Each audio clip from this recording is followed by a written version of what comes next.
If you haven't heard of Patson Daka yet, you absolutely will in the near future. After lighting up the Austrian Bundesliga, Daka seems destined for big things on the European football stage. Hey there, I'm Adrian, and welcome to this quick bio on Patson Daka. We'll go through his early life and career, how he's done in Austria, his playing style, and more, with the help of Ben from First Time Finish, who has profiled Patson Daka in the past via his article, The Inside Story of Patson Daka, Africa's Next Superstar.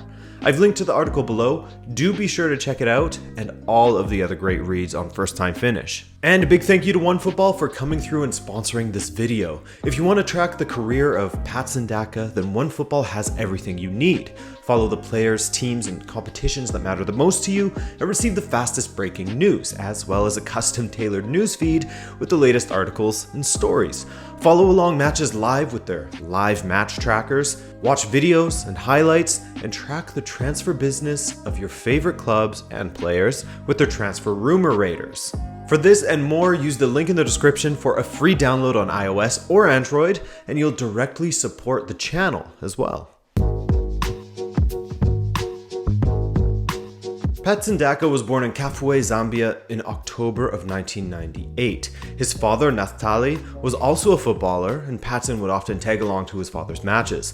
Playing for the Nitrogen Stars in Kafue, Naftali was a gifted winger, but stopped playing at a relatively young age due to injury. However, he would still take his son to watch their local side, Kafue Celtic, so football was ever present in Patson's life. In speaking to First Time Finish, Lee Kawanu, the director of Kafue Celtic, recalls something Patson's father said to him in 2010. Quote, "Lee, one day you're going to be happy with my son, and he's going to bring you big things. 4 years later, I went to watch one of the reserve team's games, and I saw this really skinny active boy on the pitch. He was shooting with his left and right, from outside the box and inside the box. So I asked the reserves coach, 'Who's this little kid?'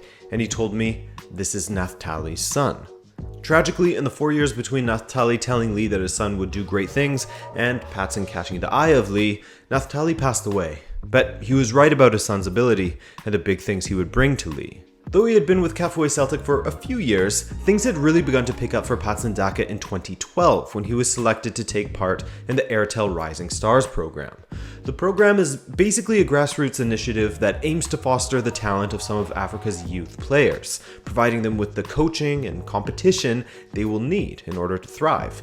Through training and development, a tournament is held in which different Airtel squads, comprised of the respective country's best talent, compete against each other. So as Patson told The Guardian, the program had stopped at his school one day for tryouts and, quote, "I just finished writing an exam when one of my friends told me, 'Some people have come to select players to represent the province. Maybe we can go and you can try your luck.' We went along and they were about to start. I knew one of the coaches, and he told me to rush home for my training kit so I could be a part of it. I ran there and back. After playing for less than 10 minutes, they removed me from the pitch and said, 'Okay, wait for us here.'"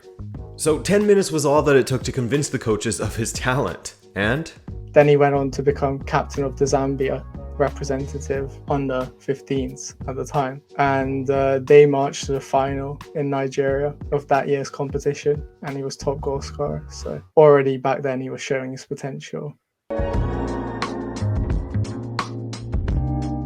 The Airtel competition provided Patson with the momentum he needed to not only continue his development, but catch the eye of various national sides within Zambia. And yes, various national sides, as in the various age groups who all had their eye on the striker. His first triumph with Zambia came at the COSAFA U20 Cup in 2016, which is a competition that pits the countries of Southern Africa against each other. Zambia defeated South Africa 2-1 in the final. Daka was 18 at the time, but previously represented Zambia at the 2013 edition of that tournament as well.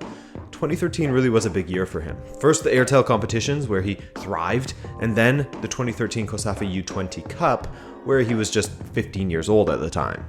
This would actually be a common occurrence for Patson, playing amongst the various age groups in Zambia, playing against players that were much older than him. All the Zambian international coaches from under 17 to the senior level were all fighting for him to play in their team, and sometimes, he had a massive burnout at times because he was playing in all levels in 1 year, from under 17 to the senior team. So it must have been crazy for a young player that age. But thankfully, like as you said, a lot of players, like for example Freddie Adu, would have crumbled under that pressure. But for Patson, he used that experience as a learning curve, and I think he's become much stronger mentally and a much better player. Speaking of his mental strength, it was put to the test when he was just 16 years old, back in 2014. He had already established himself as one of Zambia's brightest stars, was called up to the senior team, and was getting passed around the top flight. Again, speaking to The Guardian, he spoke of a couple loan moves that helped further his fame, but not before they tested his will. Quote, "I played 1 season, scored 2 goals, and gave 1 assist. I moved again to Power Dynamos, scored once in the first half of the season, and the fans didn't want me. At one point, almost the whole country didn't want to see my name in the national team. But then I started scoring in every game and came out top scorer for the club. That's how things changed." But how did he end up going from the Zambian top flight to RB Salzburg, a club famed for their development of young players? That was thanks in part to his own ability as a player, of course, as well as his connection to Freddie Canute. You'll remember Canute as the lethal striker at West Ham, or the striker that helped Sevilla to 2 consecutive UEFA Cup triumphs, or as the African Footballer of the Year in 2007. But now, he's the head of his own football management agency called 12 Management. Canute approached Lee Kavanu, the Kafue Celtics and Zambia youth coach, about another player, and Lee wasn't really too convinced about the other player, and instead he told Canute to keep an eye on Patson. At the time, he had clips of Patson Daka. Lee had clips of Patson Daka, and he was able to give those clips to Canute, who took it back, had a bit of a look, and afterwards he came back and was like, I could see doing something with this player. I see potential in him. That, coupled with Daka impressing Canute at the 2015 Africa Under-17 Cup of Nations, led to Canute signing him to his agency. Now, if you look through the players that Canute represents, you'll notice a common thread. 6 of the 12 players are either playing for RB Salzburg or their feeder club, FC Liefering.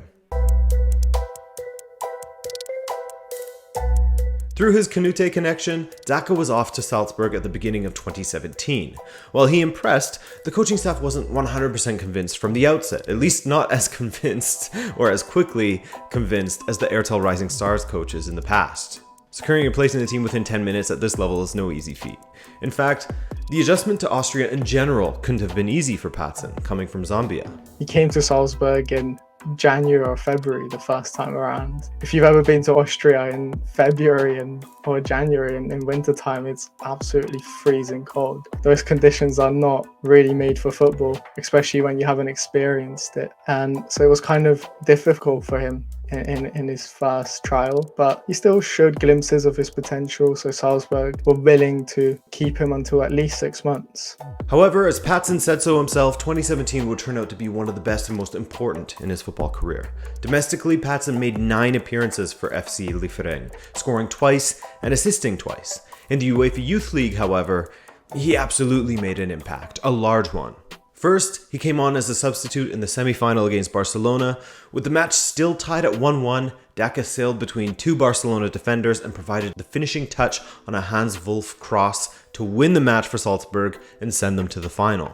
And the script was pretty similar in the final. Again, coming on as the substitute, Daka rose higher than the Benfica defenders from the corner to head in the equalizer, and Salzburg went on to win 2-1. If that wasn't enough to convince them, then Daka's role in Zambia's U20 African Cup of Nations certainly was. Quite a historic tournament in Zambian football history because they won the Under-20 tournament that year. Patson Daka was player of the tournament and top goal scorer as well, and obviously Salzburg coaches were there watching him, and by then I'm sure there were plenty of other clubs interested in him too, and Salzburg just kind of had to keep him up. Why would you not? He was the best young player in Africa, at least at the time. And that's not just hyperbole from Ben, as Patson Daka was actually crowned as the best youth player at the CAF Awards for 2017, with Samuel Eto'o himself, a legend, handing Patson the trophy. Well, he was also the Zambian Sportsman of the Year for 2017 also. While he made a handful of appearances for RB Salzburg's senior side during the 2017-18 season, he began establishing himself in the 2018-19 season, scoring his first goals in a European competition via the Europa League, as well as his first few Austrian Bundesliga goals. By the time the 2019-20 season rolled around, he and Erling Haaland had a great partnership and sporting rivalry within the squad, and this is where Patson really exploded. Prior to Haaland transferring to Dortmund at the end of December of 2019, he and Patson were scoring for fun in the Austrian Bundesliga, with the Zambian scoring 14 goals in the first 18 matches. After Haaland left, he continued with his goal-scoring touch, finishing the season with 24 goals and a very respectable 8 assists in the Bundesliga. Currently, Patson Daka has already equaled the goals he scored last season. He scored 24 from 31 appearances in the Bundesliga, while he's already scored 24 from 24 appearances this season, en route to yet another Austrian Bundesliga title. With manager Jesse Marsch already on his way to RB Leipzig, the natural step within the Red Bull footballing umbrella, there are rumors abound that Patson will be following his manager to Germany, though with the quality he boasts and his goal output, plenty of clubs around Europe are rumored to be in for the Zambian.